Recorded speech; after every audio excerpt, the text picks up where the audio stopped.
there are dirty judges. There are people who bring religion into a courtroom, period. That is a fact. We don't use that as an excuse to throw away the baby with the bathwater when it comes to our judicial system. You're not allowed to use baby with the bathwater in terms of an abortion debate. Sure. That's, I'm not going to allow for that. Yeah, but it's just an expression. It's a ridiculous expression to use in this case because it takes away the nuance, bro. Well, I appreciate the language policing. What's up, guys? Nuance Bro checking in. We're here at the abortion protest at Houston City Hall. Not too much of a crowd here, but let's go talk to people, see what's going on. So why are we out here today? Because I am pro-choice, and I'm sure everyone, as you've probably heard about the leaks about Roe v. Wade being maybe not in existence anymore in the future, and yeah, I'm protesting that. What does pro-choice mean to you? To me, it just means freedom and like liberty over my own body.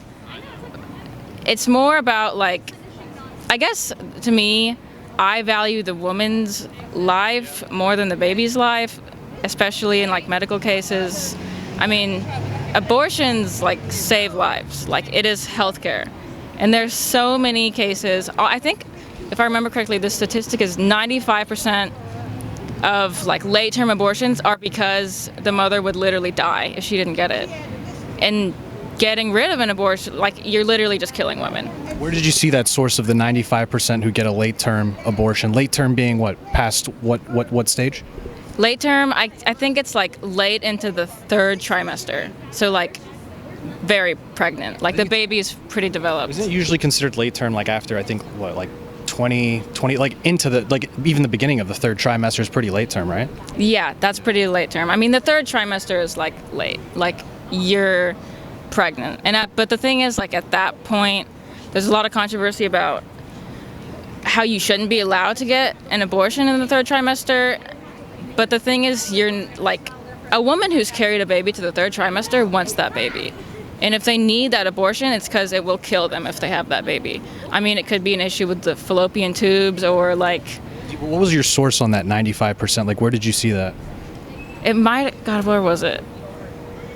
Oh, it was in a podcast. Okay. Yeah. Do you know which podcast? I think it was H3. Oh, H3. Yeah. Okay. Well, Ethan Klein, very reliable source. Well, I think he got it from a reliable source. It wasn't an opinion. He does make a lot of mistakes, but it's all right.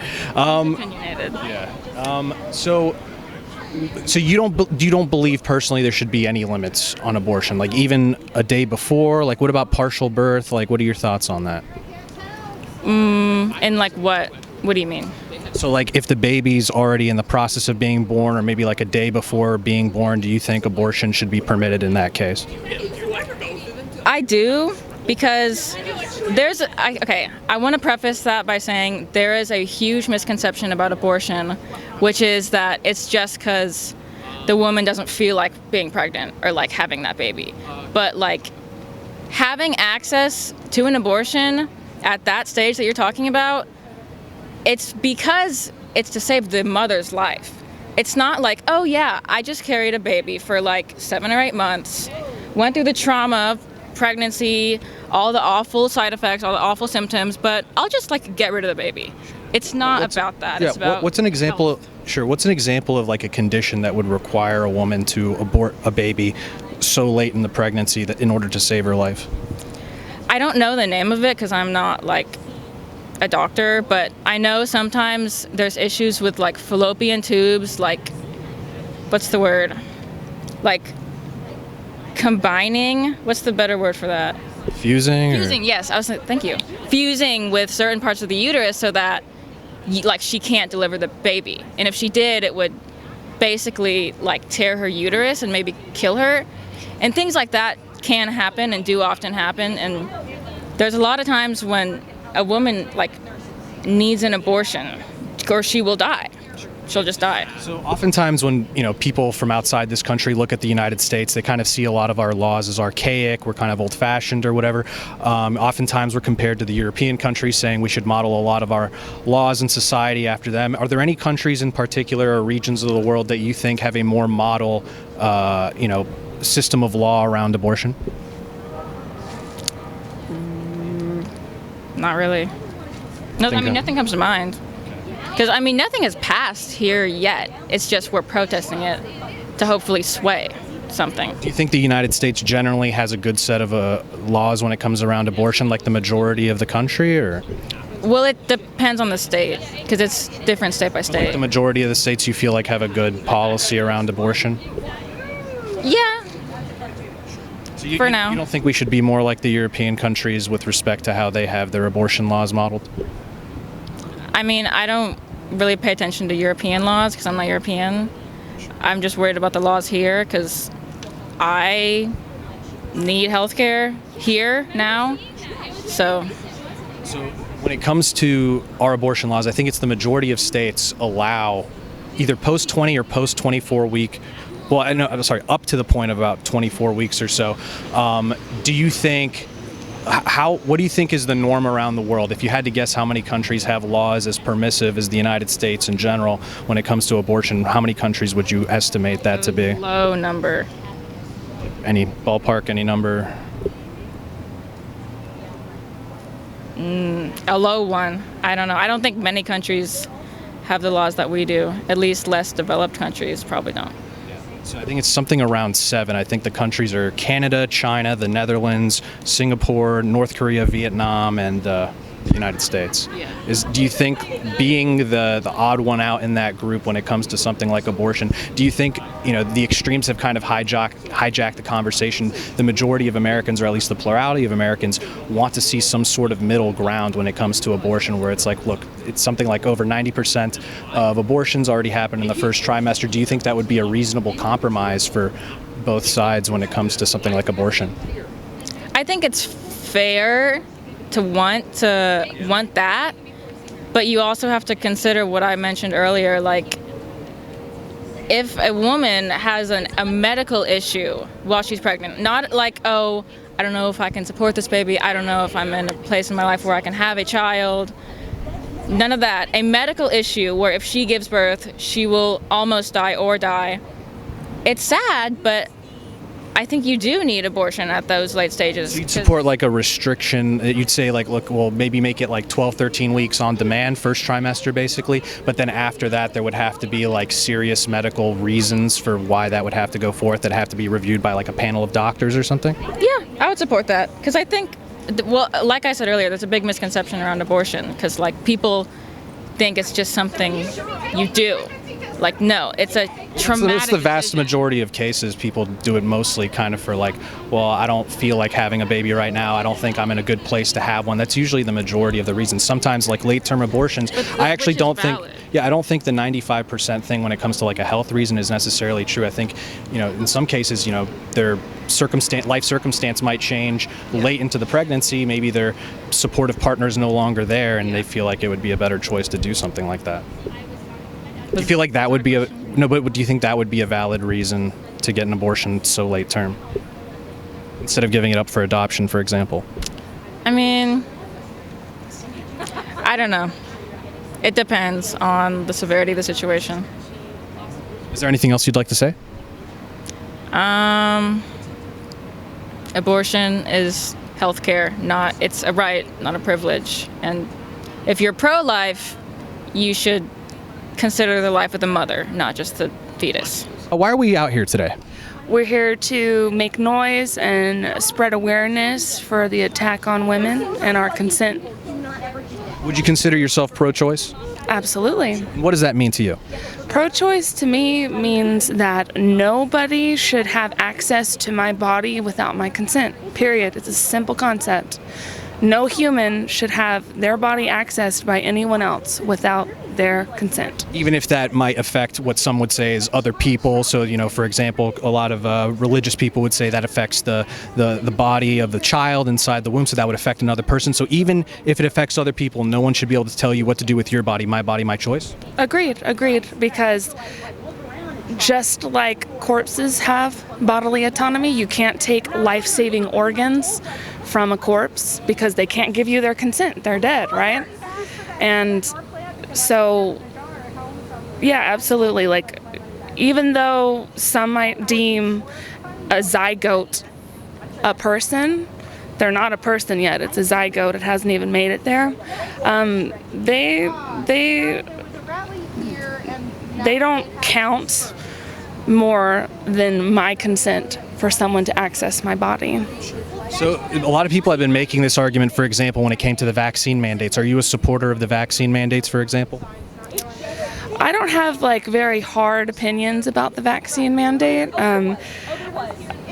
I'm not against it. I'm not in support of it. I'm indifferent. Violate that principle of my body, my choice. They're mandating it for you to take, right? So wouldn't that violate the idea of bodily autonomy? Even though it affects, like the idea would be it affects other people, that's why you do it. Isn't that a reason why, like, but it's still my body, my choice, but it doesn't seem you're as passionate about that. I'm not as passionate about that cause, no. There's so many vaccines, there's so many health conditions that thought could apply to, and that's not why I'm here today. So why in the case of abortion would you say, you know, we stand up for that but not for the vaccine mandates, for example? Because it affects me, sure, obviously. As a woman, it affects me to have full bodily autonomy.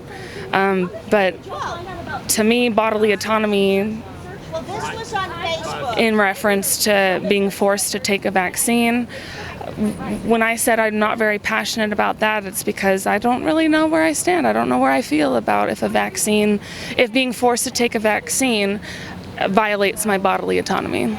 I'm not sure. They're literally forcing you to do something even if you don't want to do it, right? So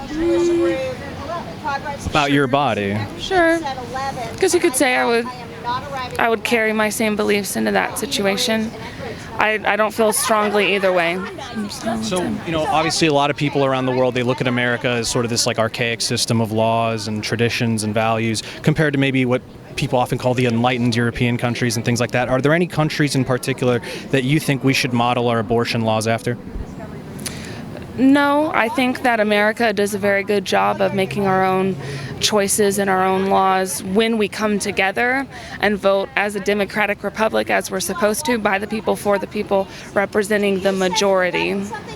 So you want the choice when it comes to abortion to be determined by the people, their elected representatives? Is that a system? Yes, elected representatives. We need to make sure we vote for representatives that represent us. So why are you opposing the Roe v. Wade decision? I mean, at least the rescinding of it, I guess the overturning of it potentially. Because it protects my bodily autonomy. That's a very You just said, for example, that you wanted this left up to the people, the state legislators, elected representatives, whereas Roe v. Wade took that choice away for the most part. By overturning it, it returns it to the states. Like Roe v. Wade, overturning it doesn't ban abortion, it just returns that power to the states and the people, right?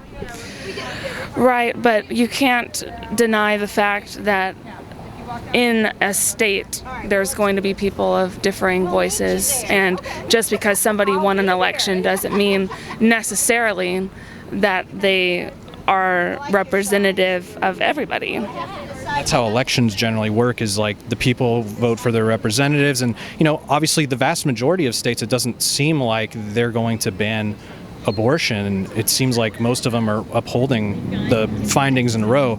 So like earlier you were saying you wanted to leave it up to the states, the people, their elected representatives, but it seems like if they go against what you want, then you don't want that choice. Well, naturally, of course I don't want, of course. But the principle though, like you said you wanted that principle, but if it goes against your way, then you want the courts to step in, like undemocratically elected judges, or?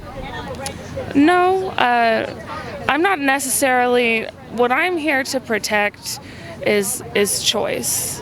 And I think that I'm very tired and confused. It's a hot day, yeah. Hot day. I mean, this protest, it started at 11. I got here like a little bit after 12. It seems like everybody, was it much more packed earlier today? Yes. Why did everybody leave like within an hour? Well, I think, the impetus was to be here when everybody was here making noise. I mean, that's why I'm still here. I'm not giving up. Like 11 to 2 p.m. Those are 3 hours. Everyone's gone. Yeah, I mean, also, I don't think that you can take over City Hall all day long. I'm not really sure. 3 hours. I feel like people came, they took their Instagram pictures, and they left. Do you feel like that's common? That's true. I mean, do it for the gram is definitely probably part of this, but. Is there anything else you'd want to say? Or? No. There's not going to be late-term abortions. There aren't late-term abortions But there per se. are. What? There's like thousands of them a year. No, it is a late-term, meaning third trimester. After like 20, 24 weeks, yeah. There's thousands of them a year. You'd have to show me the statistics. Okay. But that's Well, not what I consider late term. Yeah, I mean, well- late term is third trimester. It's after 20, 24, 26 weeks. That's like Hold that's on, let third me see. trimester, right?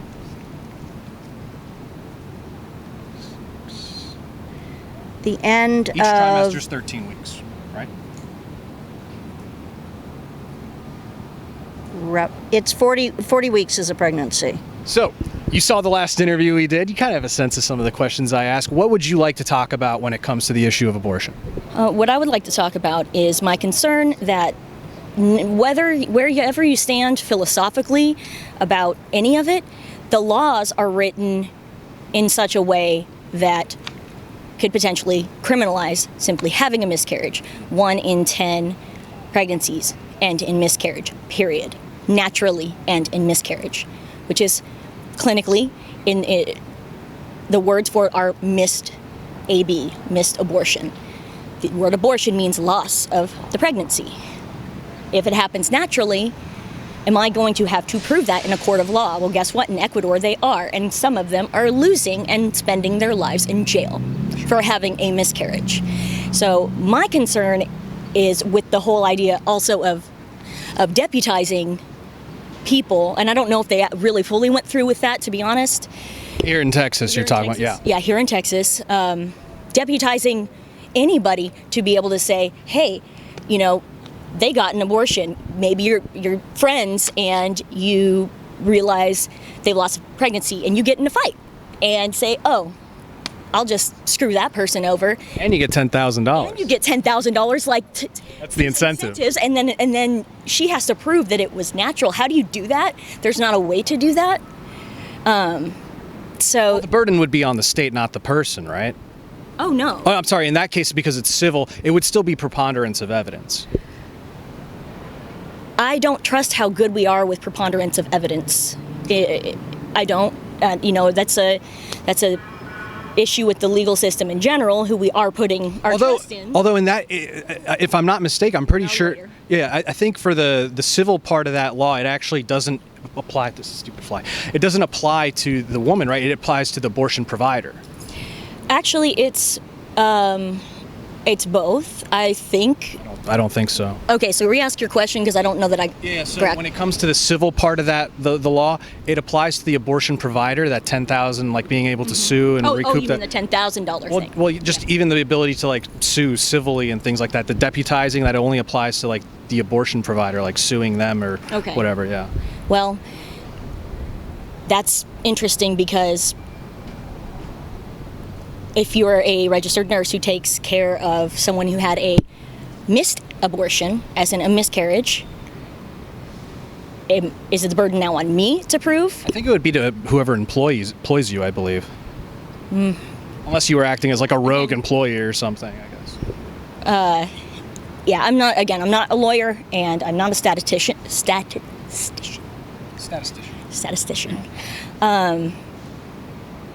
But yeah, my main concern is definitely we've already gone that far down that rabbit hole. The idea that we won't go farther with laws is, if you think it wouldn't get farther, you're not paying attention. It's the slippery slope fallacy that many on the right often refer to, like, well, if we allow this, what's going to happen after that, right? That's the slippery slope fallacy. That's the slippery slope fallacy, and you're right, that is a fallacy, but in talking about a preponderance of evidence, like, look around you, this didn't used to be this way a year ago, I mean, it used to be much worse when it comes to permitting abortion, let's say pre-Roe v. Wade, right? Well, pre-Roe v. Wade. And I mean, they wrote in there that they don't have a say on what viability even is. That's not for them to decide. That's not what the law is about. But that's what the law has become about. That's what it's become about. Who decided that? I mean, you could call it a slippery slope, or you could call it looking around.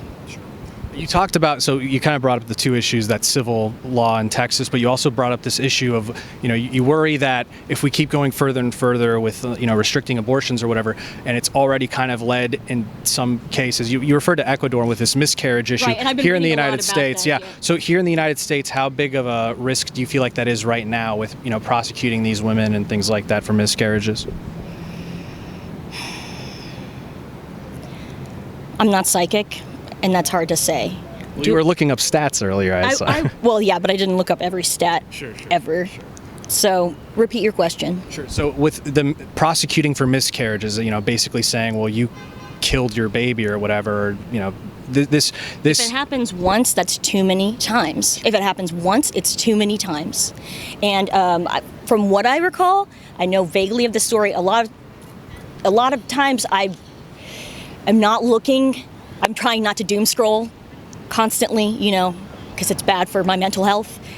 But a woman, I believe, had a stillbirth, and what happened to her? Are you familiar with that case? Is that the one that was it in California? Was that the case? Because I think some of these cases oftentimes involve people, like, they'll take substances, whether it's like certain drugs or whatever, recreational or otherwise, like intentionally, to abort the baby, and then they have a stillbirth, and then they prosecute those cases based on the evidence that they have at hand. Do you feel like if a woman tries to go that route and kills that fetus, terminates that pregnancy so late past what the law allows, you don't think that should result in a prosecution?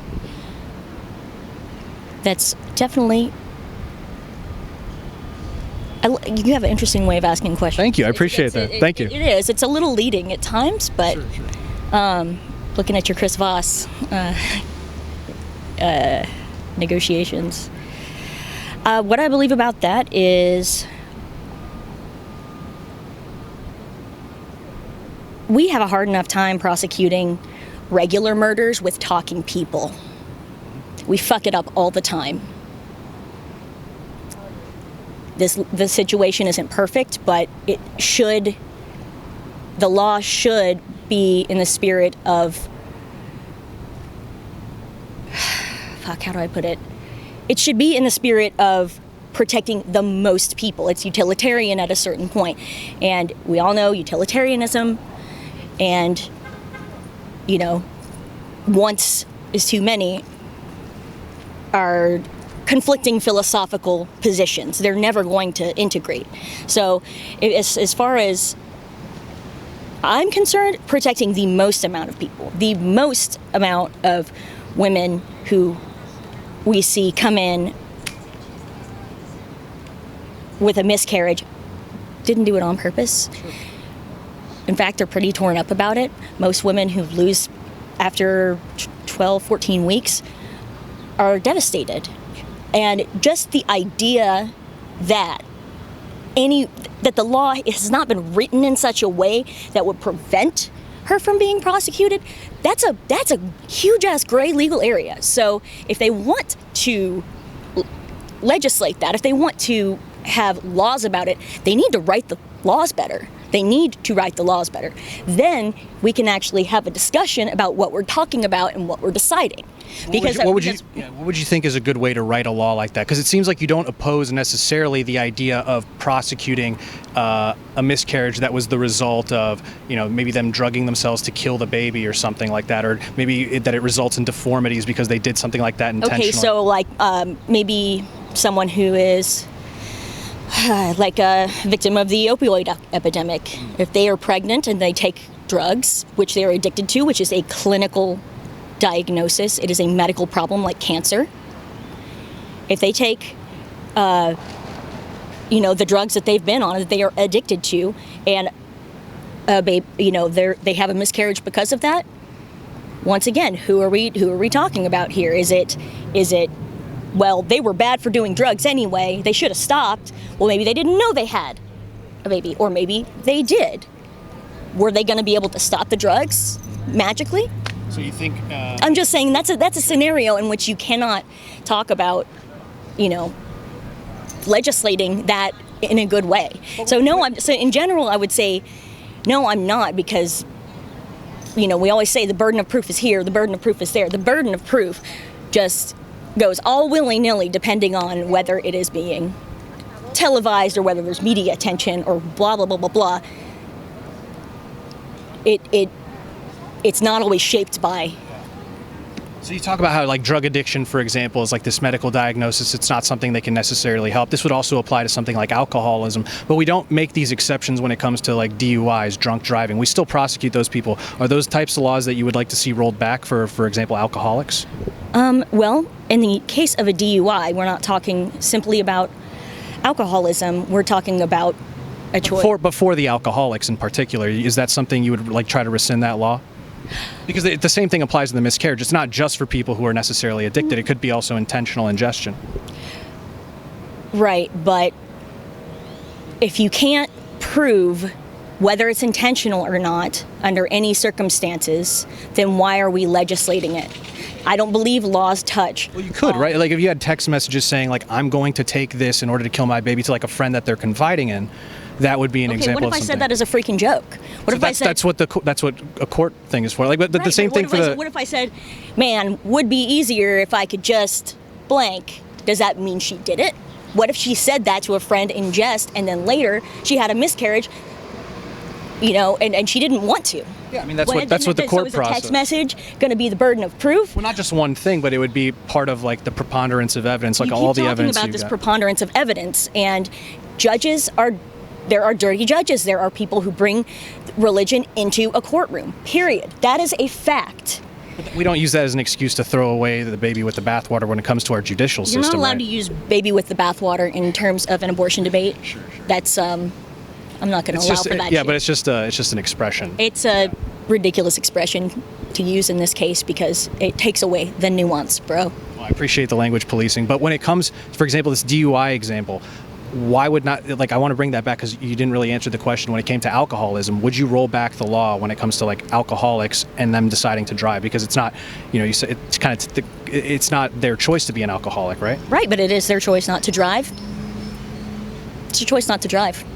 Is it if their like faculties are not there because of their alcoholism, like they're not totally there? Like we talk about this when it comes to people having sex with people who are under the influence of alcohol. It's often said that they can't consent if they're above a certain level. Wouldn't that also apply for driving?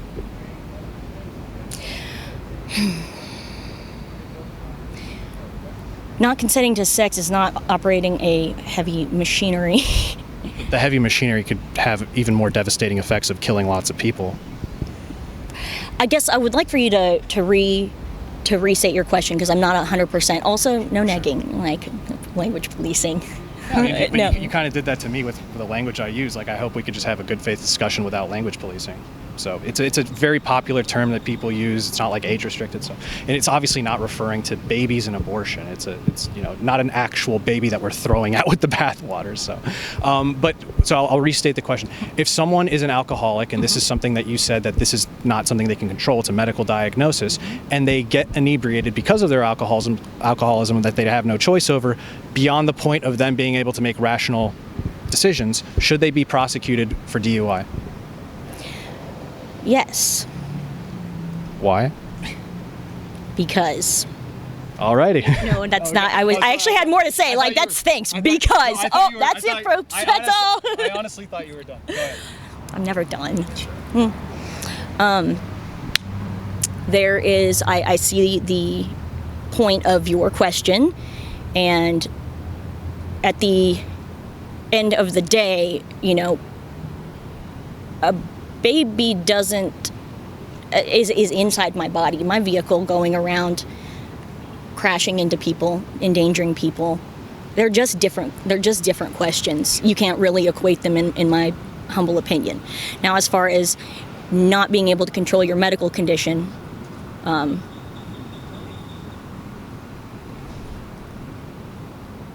don't know. I don't know what to say to that because.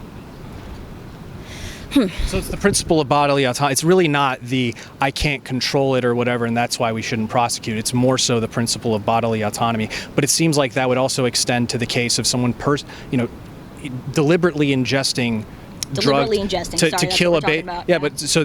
but then would bodily autonomy take precedent there as well? Like even super like late term or whatever, and it results in a stillbirth? Would you want to prosecute that? Not prosecute No. that? Not even deliberate? No. Okay. No.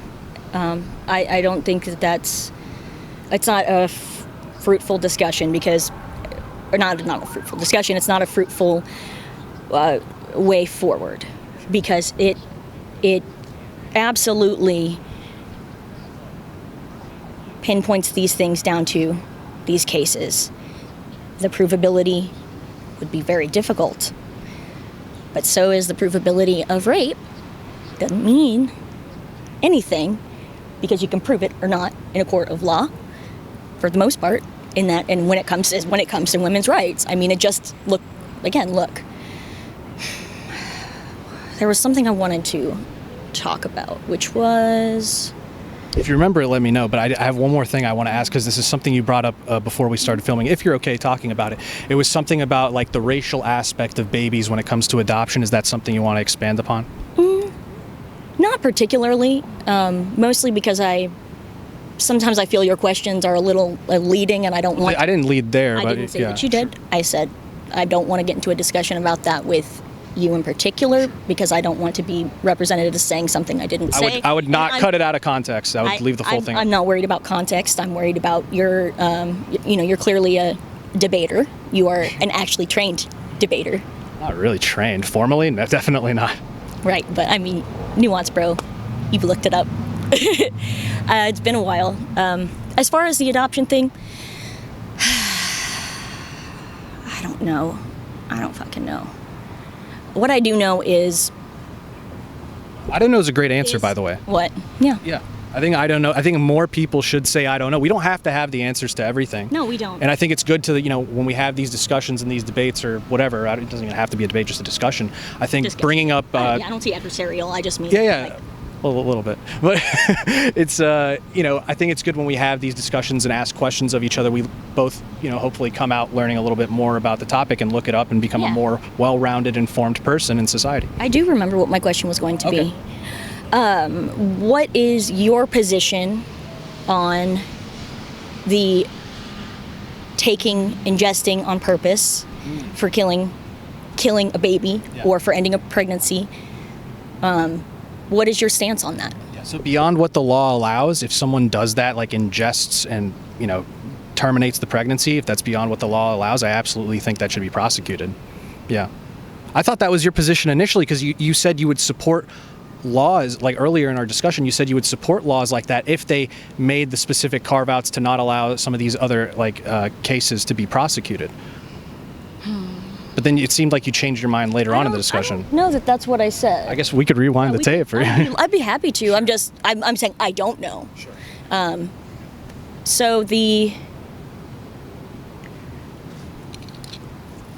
Sorry, I actually do better without sunglasses.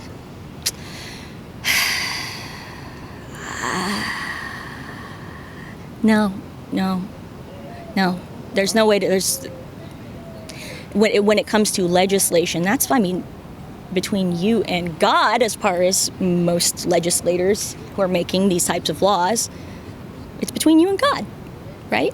All right. So. Well, I'm an atheist, so. I'm an atheist.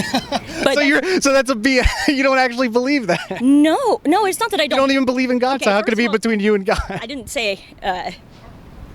I was being sarcastic, basically. I have a very dry sense of humor. So I'm just saying, if so many other things in life are between you and God, why can't this one be?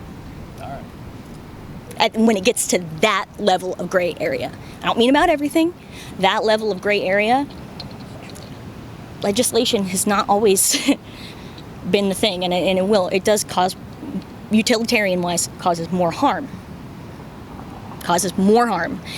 I remember. Sorry, I know you want this to be short and bite-sized. Guess what? I grew up without food. I didn't have food in my home until I was 12. I do have a real problem about forcing anybody to have a child. I do have a real problem with the fact that after birth, children don't count. I was hungry every fucking day. Every day.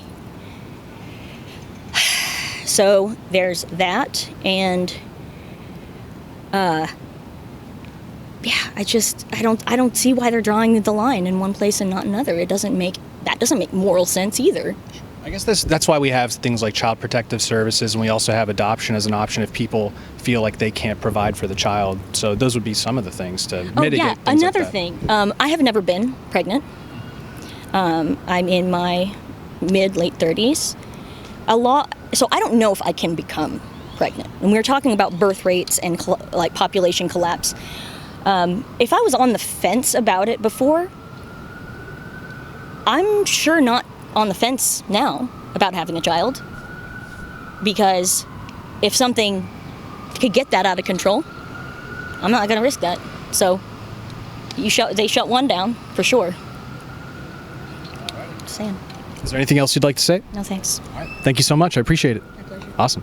So I forgot to film the outro for this video, but I'm here in studio doing that now. Let me know what you guys thought. Did you think the interviews were too long? Listen, I didn't have the opportunity to interview a lot of people because, you know, I was there an hour after the event started and everybody was gone. It was supposed to go till 2 p.m. So, you know, what can you do? And unfortunately, we had that one interview where the beginning was cut out of it because the cameraman forgot to record or screwed up or something. Whatever. But I'll put up whatever I have of that interview on the website for members, nuancebro.com/join.